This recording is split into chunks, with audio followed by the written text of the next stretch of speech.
Queridos hermanos, iniciamos la lección divina de este día lunes 17 de octubre, lunes de la semana 29 del tiempo ordinario, memoria de San Ignacio de Antioquía, obispo y mártir. Por la señal de la Santa Cruz de nuestros enemigos, líbranos, Señor Dios nuestro, en el nombre del Padre, y del Hijo, y del Espíritu Santo. Amén. Señor mío y Dios mío, creo firmemente que estás aquí, que me ves, que me oyes. Te adoro con profunda reverencia, te pido perdón de mis pecados y gracia para hacer con fruto este tiempo de lección divina. Madre mía Inmaculada, San José, mi Padre y Señor, Ángel de mi guarda, interceded por mí.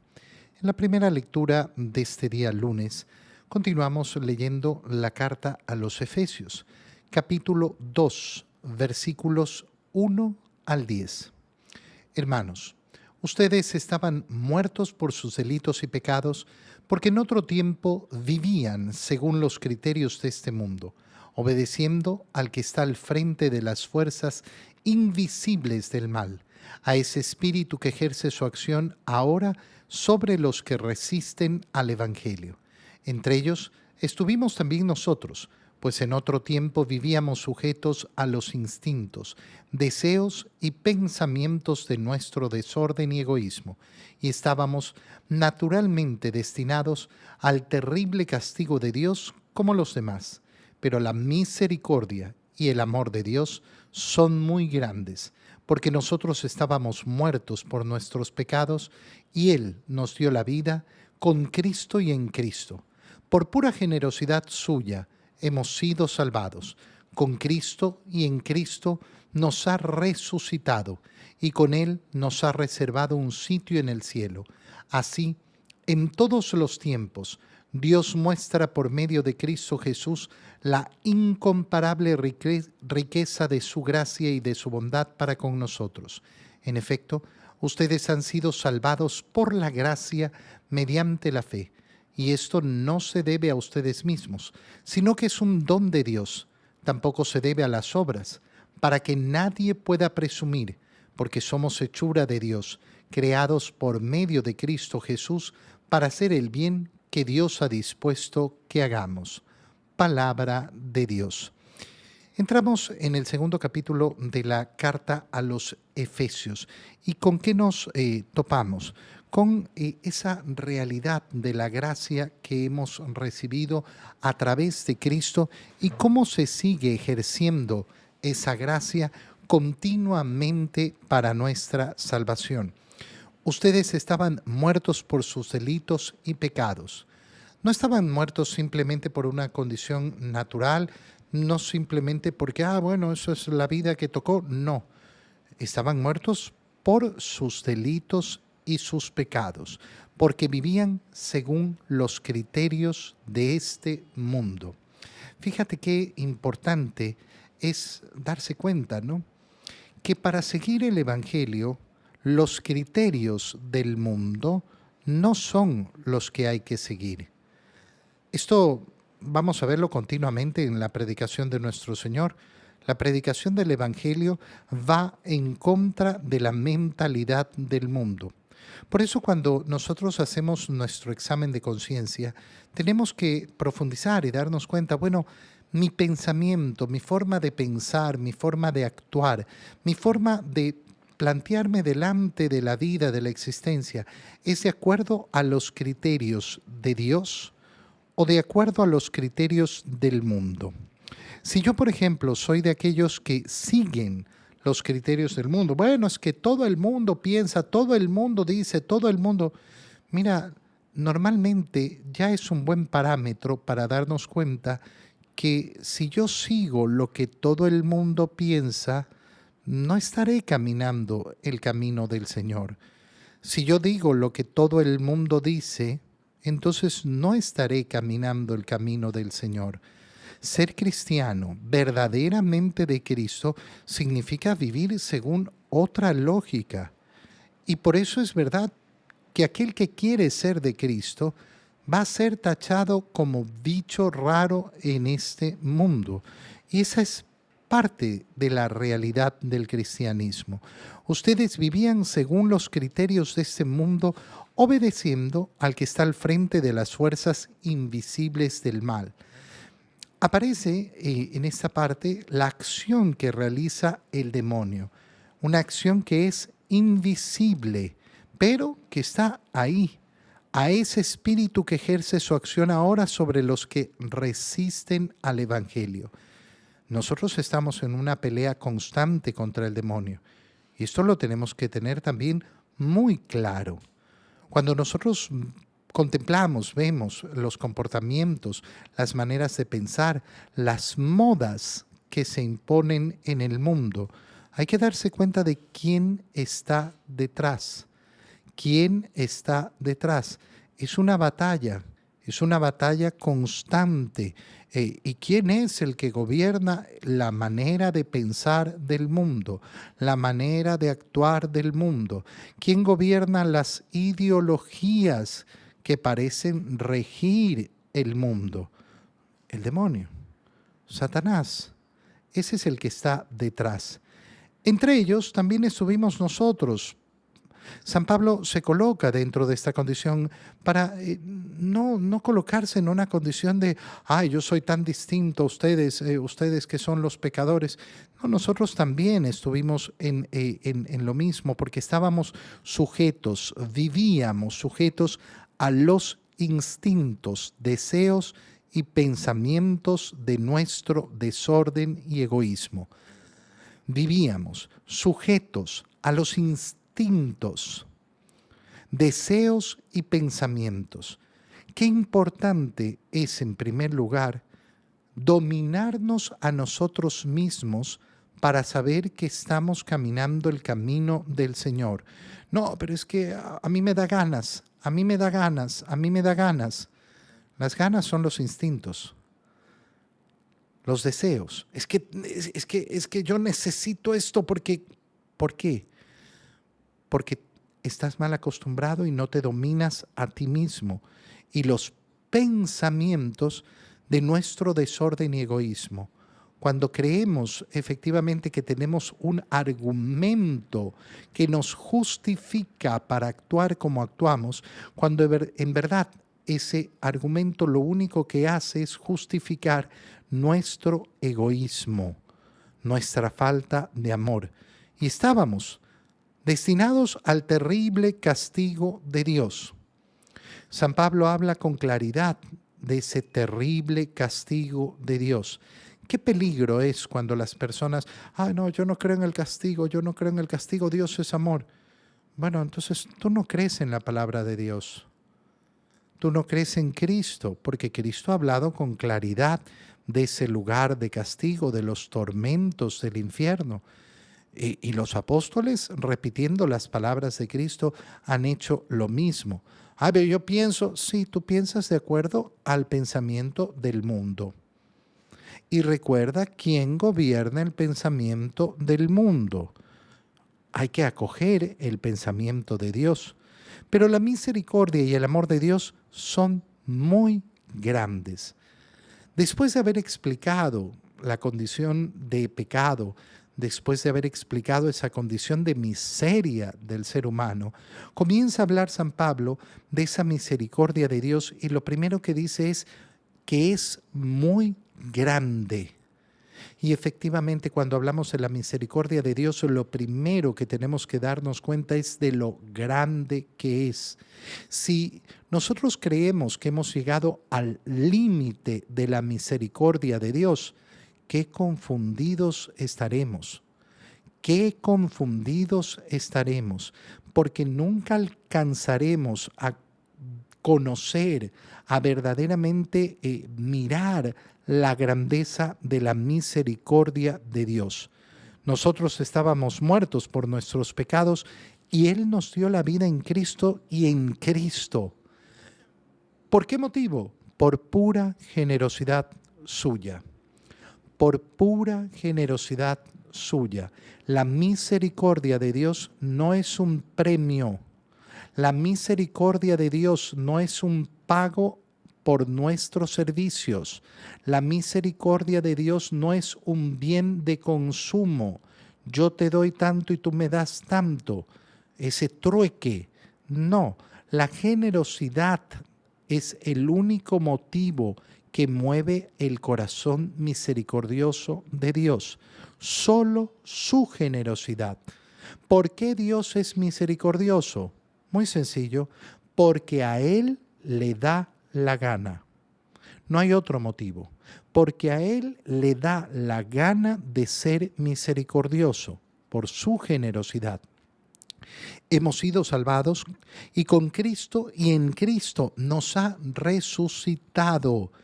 Nosotros ya estamos dentro de la resurrección. No se ha operativizado en nosotros porque todavía no hemos muerto, porque todavía no ha llegado el último día. Pero nosotros ya estamos participando de la resurrección de Cristo desde el día de nuestro bautismo. Con Él nos ha reservado un sitio en el cielo. Esto es lo que nos ha prometido el Señor. Resucitar y tener un sitio en el cielo. Así, Dios muestra por medio de Cristo Jesús la incomparable riqueza de su gracia y de su bondad para con nosotros. En Cristo, ¿qué es lo que contemplamos y por qué tenemos que mirar al que traspasaron? Para contemplar la inmensa riqueza, bondad de Dios, la tremenda gracia del Señor. En efecto, ustedes han sido salvados por la gracia. ¿Te das cuenta que estas palabras son actuales? Actuales me refiero no a que son válidas para nuestros tiempos, sino que son actuales en nuestra vida, en la tuya y en la mía. Tú y yo hemos sido salvados por la gracia. No tenemos que ser salvados, ya hemos sido salvados. Somos partícipes de la gracia de Dios. Y esto no se debe a ustedes mismos, sino al don de Dios. No se debe a las obras, porque nadie puede presumir, sino que Dios nos ha dado por su Hijo para hacernos ese bien, como decíamos, porque le ha dado la gana. En el Evangelio, leemos el Evangelio de San Lucas, capítulo 12, versículos 13 al 21. En aquel tiempo, hallándose Jesús en medio de una multitud, un hombre le dijo: Maestro, dile a mi hermano que comparta conmigo la herencia. Pero Jesús le contestó: Amigo, ¿quién me ha puesto como juez en la distribución de herencias? Y dirigiéndose a la multitud, dijo: Eviten toda clase de avaricia, porque la vida del hombre no depende de la abundancia de los bienes que posea. Después les propuso esta parábola. Un hombre rico tuvo una gran cosecha y se puso a pensar: ¿qué haré? Porque no tengo ya en dónde almacenar la cosecha. Ya sé lo que voy a hacer. Derribaré mis graneros y construiré otros más grandes para guardar ahí mi cosecha y todo lo que tengo. Entonces podré decirme: ya tienes bienes acumulados para muchos años. Descansa, come, bebe y date a la buena vida. Pero Dios le dijo: Insensato, esta misma noche vas a morir. ¿Para quién serán todos tus bienes? Lo mismo le pasa al que amontona riquezas para sí mismo y no se hace rico de lo que vale ante Dios. Palabra del Señor. ¿Dónde comienza esta parábola que nos va a hacer reflexionar sobre el tema de nuestra situación en la vida y la relación con los bienes? Hallándose Jesús en medio de una multitud, un hombre le dice: Maestro, dile a mi hermano que comparta conmigo la herencia. Muchas veces las personas también buscan a los sacerdotes de esta misma manera. Ay, padre, yo quiero que usted le diga a mi hermano, yo quiero que usted le diga a mi hermana, yo quiero que usted le diga a mi esposa, yo quiero que usted le diga a mi esposo. Hermano mío, ¿quién me ha puesto como juez entre ustedes dos? Si piden la ayuda del sacerdote y los dos quieren sentarse para conversar, muy bien, entonces se podrá hacer. Pero eso de usted dígale, no, pues no. Y Jesús contesta de esta manera: amigo, ¿quién me ha puesto a mí como juez en la distribución de las herencias? Fíjate cómo el Señor plantea una gran diferencia entre la vida espiritual y aquellas cosas de este mundo temporal que nosotros estamos llamados a resolver a la luz del Evangelio. Resuélvanlo ustedes, pero resuélvanlo a la luz del Evangelio. Pero aprovecha esta oportunidad del Señor, ¿para qué?